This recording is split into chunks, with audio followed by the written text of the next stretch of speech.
Go. Bismillahirrahmanirrahim. Assalamu alaykum wa rahmatullahi wa barakatuh. I am Safa Ali and this is my sister Marwa Ali. Today we're going to be reading the story of Khadijah radiallahu anha.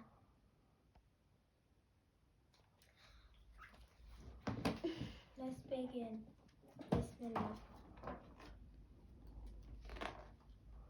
Khadijah's early life. Khadijah radiallahu anha was a noble lady of Mecca. She was well known all around for her good nature and wealth. Like the Prophet Muhammad sallallahu alaihi wasallam, she belonged to the tribe of Quraysh.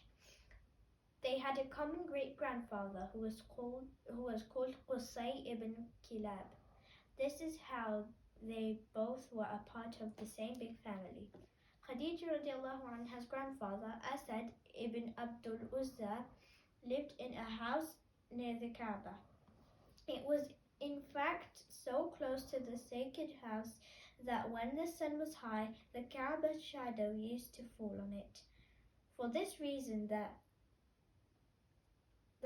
the house was called the sister of the sacred house. All the children of the family loved to play in the cool country yard shaded by the Kaaba.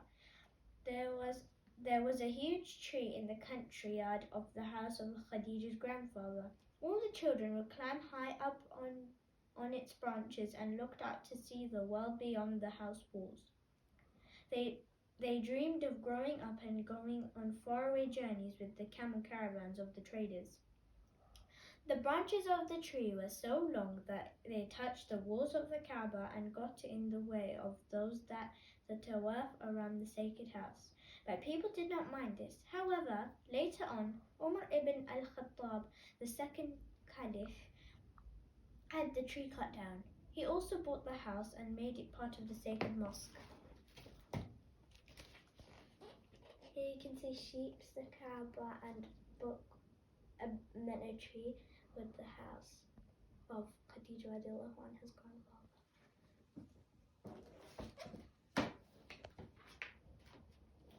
Khadijah grew up happily in Mecca and like all her friends.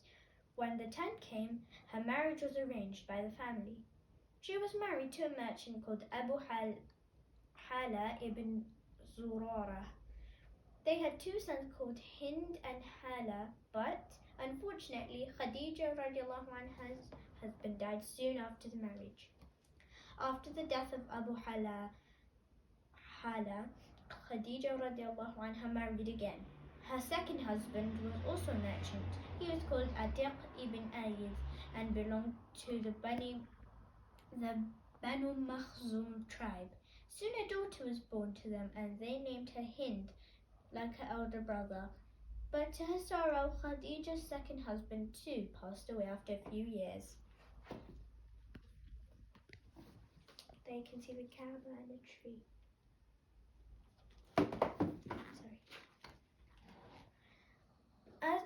As was the custom, Khadijah inherited the wealth of both her husbands. She became one of the richest ladies in Mecca, but she was not only good but also wise. She took over the business and became a trader herself. She would buy goods and send trade caravans to Yemen and Syria. As it would not have been proper or even possible for her to go with the caravan herself, she used to hire people to do it for her. She used to do business on a commission basis. That is, she had paid extra to each employee for every item he sold. Here's a boat setting sail on the ocean. In those days, the best known and most profitable caravan routes stretched hundreds of kilometers from the ports of Yemen in south of the Arabian Peninsula right up to Syria in the north. Mecca, being in the middle of this route, naturally became a good place to stop and rest for some time. There's a camel.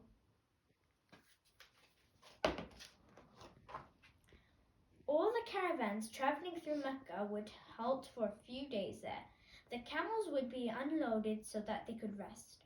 The traders would set up stalls and sell some for the goods. such as cotton and silk fabrics, jewellery, perfume, medicines in tents, and household items in the local market.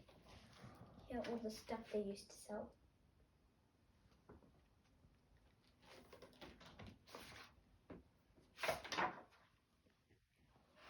That's the first part. We're going to do the next part in the next video, inshallah. Assalamu alaykum wa rahmatullahi wa barakatuh.